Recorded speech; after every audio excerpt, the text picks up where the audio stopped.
আমার বাবা মা আমাকে ছেড়ে চলে গেল। বাবা মা, তোমরা আমাকে এভাবে একা ছেড়ে চলে গেলে কেন? আমাকে তোমাদের সাথে নিয়ে যেতে। এখানে আমি কার কাছে থাকবো? আমাকে কেন নিয়ে গেলে না? এখন আমার কি হবে? কাঁদিস না রে তুই। হঠাৎ করে ওরা এভাবে আত্মহত্যা করলো কেন সেটাই তো বুঝতে পারছি না। বাড়িতে কোনো ঝামেলা হয়েছিল নাকি? আমি তো কিছুই জানি না। আমি তো সারা দিন বাড়িতে থাকি না, আমি তো স্কুলে থাকি। তবে গতকাল বাবা মা অনেক রাত পর্যন্ত জেগেছিল। তাদের মধ্যে কিছুটা হয়তো তর্ক হয়েছিল। সকালে উঠে তাদের ঘরে দেখতে পাচ্ছিলাম না। বাইরে বের হয়ে এই অবস্থা দেখতে পাচ্ছি। এভাবে দাঁড়িয়ে থাকলে তো হবে না। গাছ থেকে লাশগুলো মাটিতে নামিয়ে আনতে হবে, তারপর শেষকৃত্য সম্পন্ন করতে হবে। সেটা তো অবশ্যই করতে হবে, কিন্তু এখন থেকে রবি কোথায় থাকবে? রবি, কি ভেবেছিস তুই? আমাদের সাথে চল। বাবা মার ঘর ছেড়ে আমি কোথাও যাব না। আমার কাছে এটাই তাদের স্মৃতি। আমি এখানেই থাকবো। এখন আর জোরাজুরি করো না, কিছু সময় এখানে থাকুক, আমরা এসে দেখে যাব। আচ্ছা ঠিক আছে, তাহলে আমরা সবাই মিলে লাশ দুটোকে নামাই।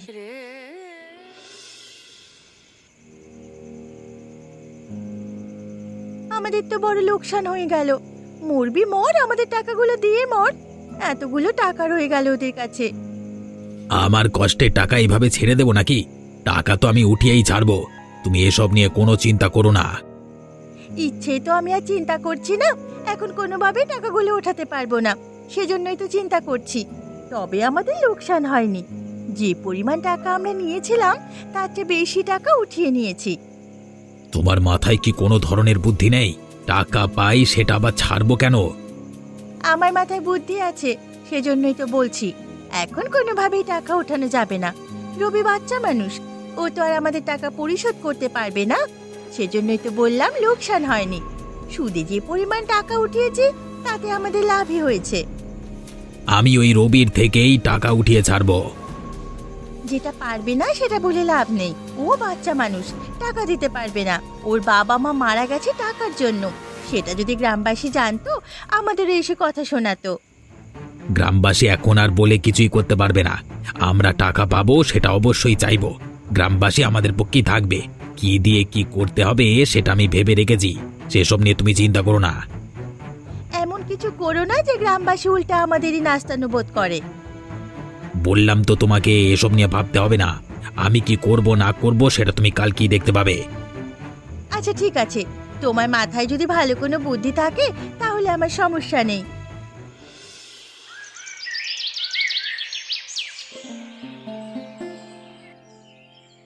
কিরে রবি, কি অবস্থা তো? একা একা কি করছিস তুই?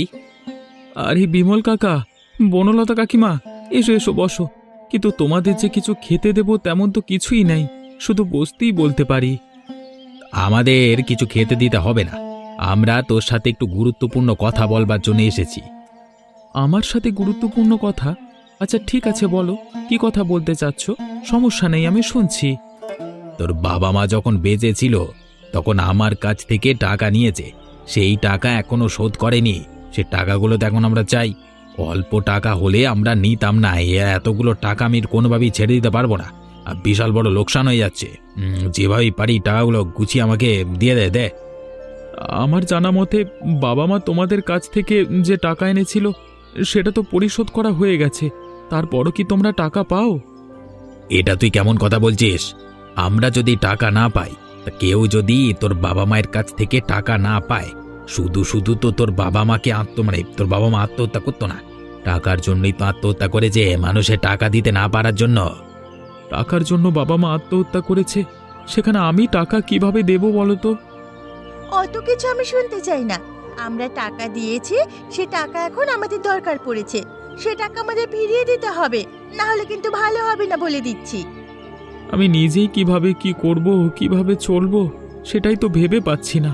আচ্ছা ঠিক আছে, তোমরা যেহেতু টাকা পাও সেটা নিয়ে আমি ভেবে দেখব। ঠিক আছে, মনে থাকে যেন।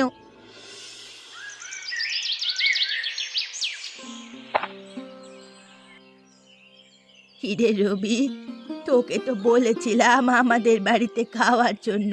তো তুই সেখানে যাচ্ছিস না, খাচ্ছিস কোথায়? আমি তেমন কিছুই খাইনি, নিজে কটা চাল আর আলু ভর্তা করেছিলাম, সেসব দিয়ে খেয়ে নিয়েছি। আমরা তোকে এত করে বললাম আমাদের বাড়িতে চল, ওখানে থাকবি, ওখানে খাবি। আমাদের বাড়িতে তেমন কেউ নেই, তুই তো আমার ছোট ভাই। আমি চাইলেই যেতে পারি না গো দিদি। বাবা মার স্মৃতি এখানে থাকলে আমার মনের মধ্যে ভেসে ওঠে, সেই জন্য আমি এই স্মৃতি ছেড়ে কোথাও যাব না। আচ্ছা ঠিক আছে, তোর যেতে হবে না। যখন লাগবে তখন শুধু খাবার খেয়ে আবার চলে আসবি। আমরা তো প্রতিদিন এখানে খাবার নিয়ে আসতে পারবো না। আচ্ছা ঠিক আছে, এরপর আমি চলে যাব। তাই একটু আগে দেখলাম তোর এখানে বিমল আর বনলতা এসেছিল, ওরা আবার তোর এখানে এসেছিল কেন? ওরা নাকি বাবা মার কাছে টাকা পেত, সেই টাকার জন্য এসেছে। সেই টাকা ওরা মাপ করতে পারবে না, যে কোনো মূল্যে টাকা দিতে হবে। কিভাবে যে ওদের টাকা পরিশোধ করব কে জানে। টাকা পেলে সেটা তো অবশ্যই আমরা গ্রামবাসী কেউ না কেউ জানতাম, কই কেউ তো জানি না। আমার আর তোর মায়ের কথা হয়েছিল, ওরা যে টাকা পেত সেটা নাকি খুবই কষ্ট করে গহনা ওদেরকে দিয়ে পরিশোধ করেছে। আমি তো ছোট মানুষ, ওদের কিছু বলতে পারছি না, কি করব সেটা নিয়েই ভাবছি। আমরা যেহেতু আছি, তোকে চিন্তা করতে হবে না, ওদের ব্যাপারটা আমরা দেখে নেব, ওদের সাথে কথা বলবো। এই খাবার নিয়ে এসেছি, খাবারগুলো খেয়ে নিস। আমরা তাহলে যাই। কি খবর আজকে হঠাৎ করে তোমরা আমাদের বাড়িতে? কি উদ্দেশ্যে? এখানে তেমন তো একটা আসো না তোমরা। তোর এখানে কেন আসি না সেটা তুই ভালো করেই জানিস। আরে আসো না আসো, সেটা তোমাদের ইচ্ছে। এখন কেন এসেছো সেটা বলো, আমি তো আর তোমাদের এখানে আসতে বলিনি। আমার কাজ না থাকলে তো এখানে আসিনি। শোন, শুনলাম নাকি তুই রবিকে টাকার জন্য চাপ দিচ্ছিস। রবি ওইটুকু বাচ্চা মানুষ, ও তোকে কোথা থেকে টাকা দেবে? সেটা রবির সাথে আমি বুঝবো, তুমি এর মধ্যে আসছো কেন? কেন আসছে বুঝতে পারছো না? রবির বাবা মা মারা গেছে, এই সুযোগে যদি রবিকে হাত করতে পারে সমস্ত সম্পত্তি দখল করে নিতে পারবে, যা আছে সবকিছু ভোগ করতে পারবে। সেই জন্যই তো, বোঝো না? এটা তুমি একদম ঠিক কথা বলেছ, আমি তো এটা ভাবতে পারিনি। ও আচ্ছা, তোমাদের উদ্দেশ্য এটা তাহলে। মুখ সামলে কথা বলবে। রবি ছোট্ট একটা বাচ্চা মানুষ, ওকে নিয়ে আমরা এসব চিন্তাও করতে পারি না। তোমরা শুধু শুধু এর পর থেকে ওকে বিরক্ত করবে না বলে দিচ্ছি। আমরা টাকা পাই, আমরা অবশ্যই চাইব। দরকার প্রয়োজন নাই, এত মায়া হলে টাকা দিয়ে দাও না। তোরা জীবনে মানুষ হবি না, তোদের সাথে কথা বলে কোনো লাভ নেই। চল তো কমলা।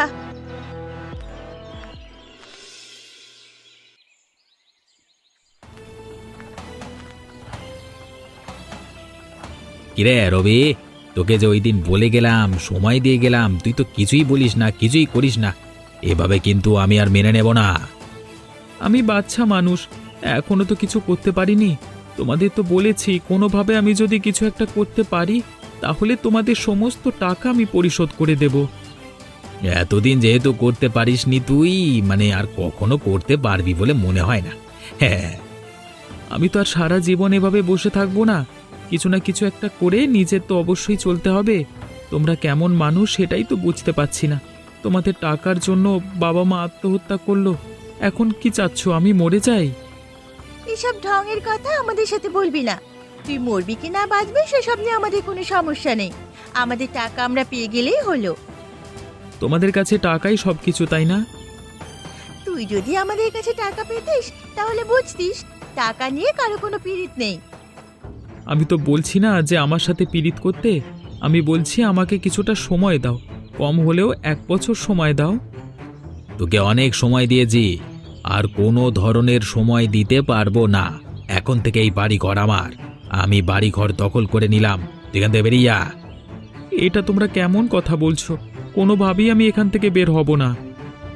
বের হবি না? দাঁড়া, তোকে এখনই মজা দেখাচ্ছি।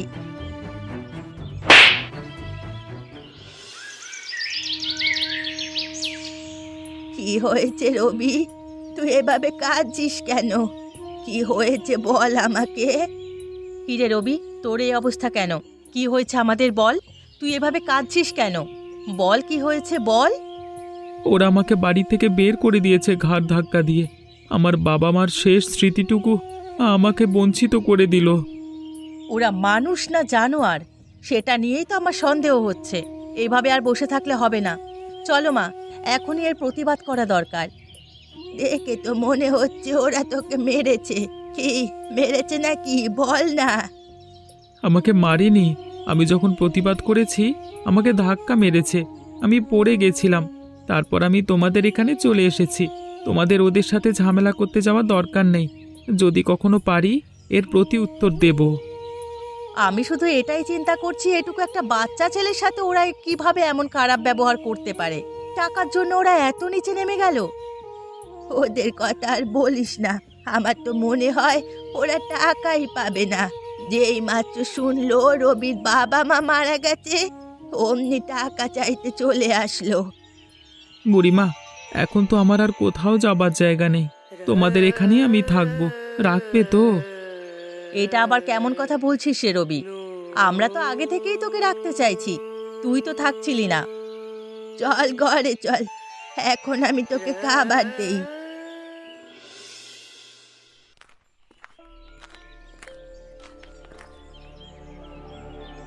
কি গো বুড়ি, নিশ্চয়ই তোমার কষ্ট হচ্ছে। তুমি যেটা চেয়েছিলে সেটা তো আর করতে পারলে না। তার আগেই তো সমস্ত কিছু দখল করে নিলাম। তারপরও শুনলাম তুমি নাকি রবিকে তোমার বাড়িতে আশ্রয় দিয়েছো। ছেলেটাকে আবার ভুলভাল বুঝিয়ে বিক্রি টিক্রি করে দিয়ে ওর থেকে টাকা খেয়ে নিও না। তোর সাথে আমি কোনো ধরনের কথাই বলতে চাই না। তোকে আবল তাবল কথা বলার সময় আমার নেই। এখন তো আমার কথা আবল তাবল মনেই হবে। যেটা চেয়েছিলে সেটা কোনোভাবেই আমি হতে দেইনি। এখন তো আমি তোমার শত্রু, তাই না? অবশ্যই তুই আমার শত্রু, তবে সেজন্য তুই আমার শত্রু নস। আমি কোনোভাবেই রবিদের সম্পত্তি লাভ করিনি, ওসব তুই করেছিস। তোদের মতন এত নিচু মানসিকতা এখনো আমার হয়নি। যেটা চেয়েছো সেটা করতে পারোনি, আমরা সেটা করে নিয়েছি। এখন তো এসব কথা বলবেই, সেটা আমি ভালোভাবেই বুঝি।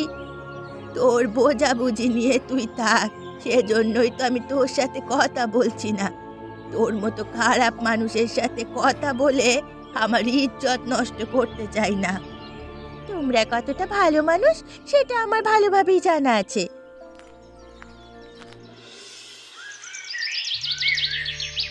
কি গো কমলাদি, তুমি এখানে কি করছো? আমি দেখছি তুমি সমস্ত ফসল কেটে ফেলেছো। এই ফুলকপিগুলো দিয়ে আর কোনো কাজ হবে না। এখন এগুলো গরুতেও খেতে চায় না, সেজন্য সব কেটে নতুন ফসল লাগানোর চেষ্টা করছি। আমাদের ফসলের মাঠে অনেক ফুলকপি লাগানো ছিল। বাবা আমাকে বলেছিল এবছর ফুলকপি বিক্রি করে সমস্ত ধার দেনা পরিশোধ করবে। কিন্তু যখন বাবা দেখলো ফুলকপির দাম বাজারে নেই, তারপর থেকেই অশান্তি শুরু হলো। বাবা মা দুজনেই চলে গেল আমাকে ফেলে। আমাকে কেন ফেলে গেল, আমাকে কেন নিয়ে গেল না? আহা রবি, এমন করে বলছিস কেন? আমরা তো আছি। আমি আছি না তোর বোন? তোমরা না থাকলে আমার যে কি হতো! এতদিনে হয়তো আমি পথে ঘাটে বসেই মারা যেতাম। এসব বলতে হয় না। উপরওয়ালা যেটা করে সেটা ভালোর জন্যই করে। আমারও সেটাই মনে হয়। তবে আমার মাথায় একটা বুদ্ধি আছে। ফুলকপির দাম চলে গেছে। আমরা যদি ফুলকপি দিয়ে অন্য কিছু তৈরি করতে পারি, সেটা অবশ্যই মানুষেরা পছন্দ করবে। কি বলতে চাচ্ছিস তুই? ফুলকপি দিয়ে আমরা আবার কি তৈরি করতে পারি? আমার মনে আছে, আমরা তো খুবই গরিব ছিলাম, ঠিকঠাক মতো আলু কিনতে পারতাম না। আমার ফুচকা খুবই পছন্দের ছিল।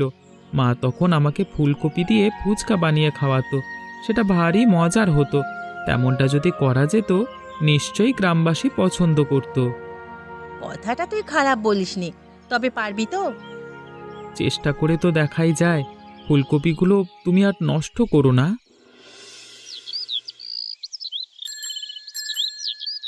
রবি, তুই তো কামাল করে দিয়েছিস। সমস্ত ফুলকপির ফুচকা এক নিমিষেই শেষ হয়ে গেল। মানুষজন চাচ্ছে, এখন আর দিতে পারছি না। আমি একা করেছি নাকি? তুমি আর বুড়িমা তো আমাকে সাহায্য করেছো, সেই জন্যই তো এমনটা হয়েছে। না হলে একা পারতাম নাকি? আমরা তো একটু সাহায্য করেছি, বুদ্ধিটা তো তুই দিয়েছিলি। আমি নিজে যদি বুঝতে পারতাম এত তাড়াতাড়ি মানুষজন এতটা পছন্দ করবে, এতদিনে শুরু করে দিতাম। আমি কতগুলো ফুলকপি কেটে ফেললাম না, কেটে যদি এরা করা যেত তাহলে অনেকটা লাভ হতো। এটা মানুষ পছন্দ করবার পেছনে একটা বড় কারণ হলো বাইরে ফুচকা খেতে গেলে মোটামুটি একটা ভালো দাম লাগে, তুলনামূলক এটার দাম কম। সেজন্যই তো আমি তোর ফুচকার নাম দিয়েছি গরিবের ফুলকপির ফুচকা। তোমার দেওয়া নামটা আমার ভীষণ পছন্দ হয়েছে, এই নামটাই প্রযোজ্য। কালকে থেকে তুই একাই ফুচকা বিক্রি করতে আসবি, বুঝলি? কেন দিদি, আমি একা আসবো কেন? দেখছিস না এত তাড়াতাড়ি শেষ হয়ে যাচ্ছে। কালকে মা আর আমি বাড়িতে বানাবো, তুই একা বিক্রি করবি। পরবর্তীতে আরও বানিয়ে আমি নিয়ে আসবো, তখন দুজনে মিলে বিক্রি করব। এটা কিন্তু কমলাদি তুমি ভালো কথাই বলেছ, এটা করলে আমাদের ব্যবসা কিন্তু বেড়ে যাবে। এখন তো শুধু আমাদের একটি দোকান, এরপর দরকার হলে আমরা আরও অনেকগুলো দোকান দেব, দেখবি তারপর আমাদের ব্যবসা আরও অনেক উপরে চলে যাবে। আচ্ছা ঠিক আছে, কালকে থেকে সেটাই করব। চলো, এখন আর দাঁড়িয়ে থেকে লাভ নেই, চলো চলো বাড়িতে চলো।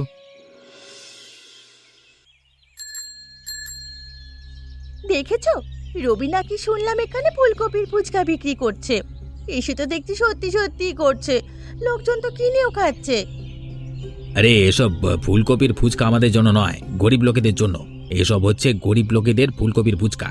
আমরা যেটা খাই সেটা তো টাকা দিয়ে গরিব লোকেরা কিনতে পারে না, সেই জন্য ওরা ওখান থেকে খায় আর কি। সবার কাছে শুনলাম এটা নাকি খুবই মজা হয়, আমাকেও একটু কিনে দাও না।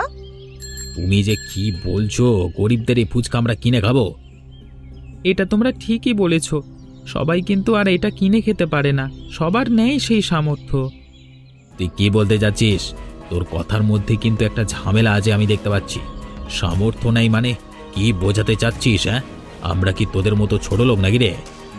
ছোট লোক না বড় লোক সেটা তো দেখতেই পেয়েছি, মানুষের জমি জমা কেড়ে নিয়ে বড় লোক হচ্ছ। যারা মানুষের উপর জুলুম করে তাদের বড় লোকের আবার কি আছে? দেখছো, এই বাচ্চা ছেলেটা দেখছি বড় বড় কথা বলছে, ধোকা দেবো নাকি এক্ষুনি? এর আগের বার তোমরা বলেছিলে আমাদের থেকে টাকা পাও, সেই জন্য ঘাড় ধাক্কা দিয়েছো, আমি কিছুই বলিনি। এবার কিন্তু আর কিছুই পাও না, শুধু শুধু যদি আমাকে দুঘা দিতে আসো না, এখন কিন্তু আবার উল্টে মারও খেতে পারো, সেটা ভেবে নিও। তোর মুখে এত বড় কথা, দাঁড়া তোকে দেখাচ্ছি মজা। গ্রামবাসীরা সবাই কিন্তু আশেপাশে আছে, সবাইকে ডাকবো নাকি? ওর সাথে ঝামেলা করার দরকার নেই, গ্রামবাসী আছে, চলো এখান থেকে।